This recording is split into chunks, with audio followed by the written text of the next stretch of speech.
ሰላም ጤና ይስጥልኝ ክብራትና ክብራን የቻናሌ ተከታታዮች አዳዲስና ወቅታዊ ዜናዎች እንዲደርሷችሁ ቻናሉን ሰብስክራይብ እና ላይክ ማድረጋችሁን እንዳትረሱ።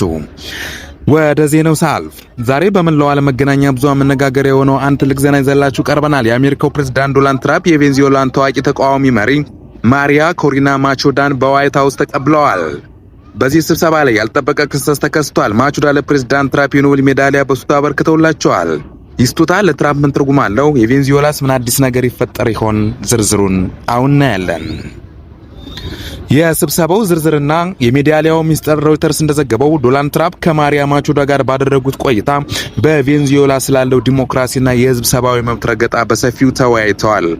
ለማቹዳ ለትራምፕ የኖቤል ሜዳሊያው ስራ በረከቱላቸው ትራምፕ ለቬንዙዌላ ነጻነት ላደረጉት ድጋፍና እውቅና ለመስጠት እንደሆነ ተገልጿል።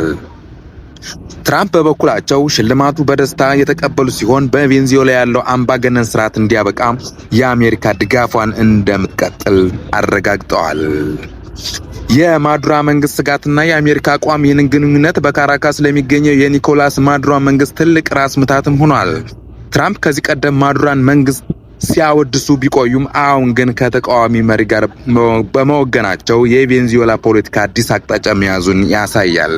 ተንታኞቹ እንደሚሉት ትራምፕ ይህንን ሽልማት መቀበላቸው በላቲን አሜሪካ ያላቸውን ተጽዕኖ ለማሳደግና ማዱሮን ይበልጥ ለማግለል የሚረዳቸው ትልቅ የዲፕሎማሲ ዲል ነው ሲሉም ይገልጻሉ።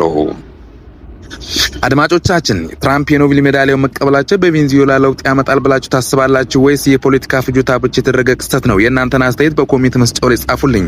ቪዲዮን ከወደዳችሁት ላይክ አድርጉ። ለቻናላችን አዲስ የሆናችሁ ደግሞ ሰብስክራይብ ማድረግ የቤተሰባችን አባል ሁኑ። ስላዳመጣችሁ እናመሰግናለን። በሌላ ወቅታዊ መረጃ እስከምናገኛችሁ ሰላም ቆዩልኝ።